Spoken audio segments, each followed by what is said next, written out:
కాకపోతే ఏంటంటే ప్రతి దాంట్లో రాజకీయాలు ఉన్నట్టే నోబెల్ పీస్ ప్రైజ్ లో కూడా రాజకీయాలు ఉంటాయి. ఫర్ ఎగ్జాంపుల్ గాంధీకి ఇవ్వలేదు. గాంధీకి 1937 నుంచి 1948 వరకు 5 సార్లు గాంధీ నామినేట్ అయ్యాడు, కానీ ఒకసారి కూడా గాంధీకి నోబెల్ ప్రైజ్ ఇవ్వలేదు.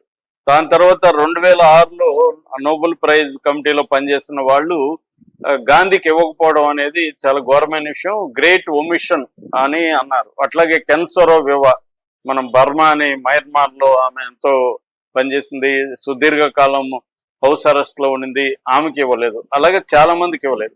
అయితే ఇప్పుడు ట్రంప్ కాకపోతే ఇంకెవరు అర్హులు అంటే ఇద్దరు పేర్లు చెప్తున్నారు. ఇద్దరు అంటే అందులో ఒకటి ఆర్గనైజేషన్, ఒకటి ఇండివిజువల్. మామూలుగా ఏంటంటే ఇప్పటి వరకు 338 నామినేషన్లు వచ్చాయని చెప్తారు. మామూలుగా నోబెల్ కమిటీ నామినేషన్ ని అఫిషియల్ గా అనౌన్స్ చేయదు, అంటే ఎవరెవరు నామినేట్ అయ్యారు అనేది చెప్పదనమాట. 50 ఏళ్ళ నుంచి ఈ సంప్రదాయం కంటిన్యూ అవుతుంది.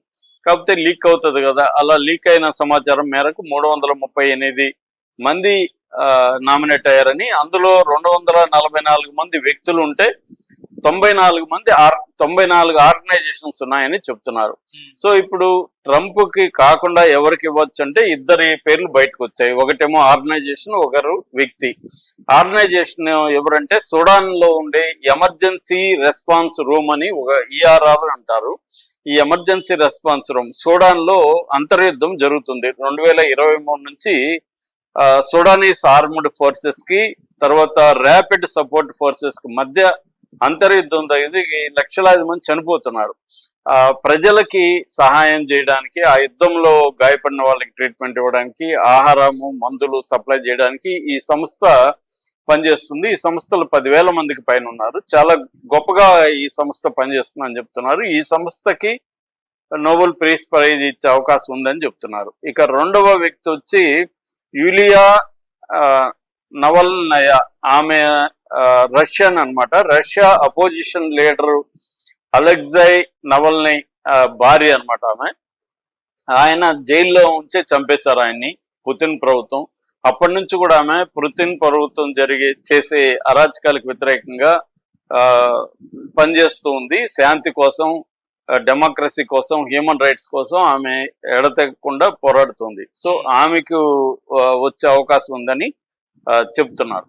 ఇక అమెరికాలో ప్రెసిడెంట్ల విషయానికి వచ్చేసరికి ఇప్పటి వరకు 4 అమెరికన్ అధ్యక్షులకి, అమెరికన్ ప్రెసిడెంట్స్ కి నోబెల్ పీస్ ప్రైజ్ అనేది వచ్చింది.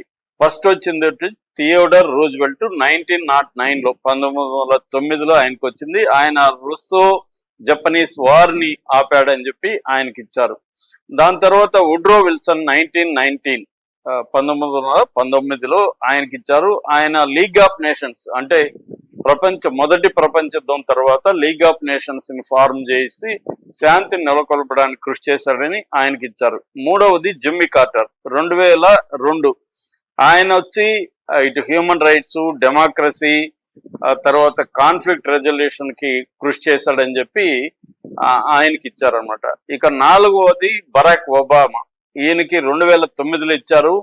ఈయన అధికారంలోకి వచ్చిన 12 రోజులకే అవార్డు ఇచ్చేశారు ఆయనకి. ఆయనకి అప్పటికి నిజానికి ఆయన ఏం చేసింది లేదు. ఓన్లీ ఏంటంటే ముస్లిం ప్రపంచంతో స్నేహ సంబంధాలను పెంపొందించాడని ఆయనకి ఇచ్చారు. నిజానికి అప్పటికే ఇరాక్ మీద, ఆఫ్ఘనిస్తాన్ మీద వార్ జరుగుతుంది. అవార్డు ఇచ్చినాక కూడా ఆయన ఆఫ్ఘన్ల మీద బాంబులు వేశాడు, ఇటు లిబియా మీద వేశాడు, యమన్ల మీద బాంబులు వేశాడు, ఇవన్నీ చేశాడు ఆయన. అంటే ఆయన కనీసం మనకి నోబెల్ ప్రైజ్